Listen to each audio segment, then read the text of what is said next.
সালাম আলাইকুম বন্ধুরা, দেখেন আমাদের হোটেলের 28 তলা থেকে ভিউটা কেমন। আজকে বৃষ্টি হয়েছে অনেক। এই যে এই রাস্তাটা, এই রাস্তাটা আরাফাতের দিকে চলে গেছে সোজা, আরাফাত টু হেরাম শরীফ। পাহাড়গুলো কত সুন্দর।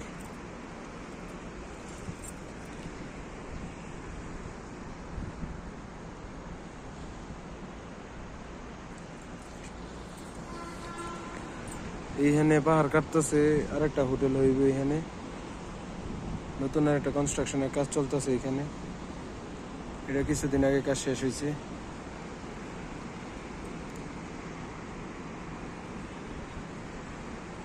আরো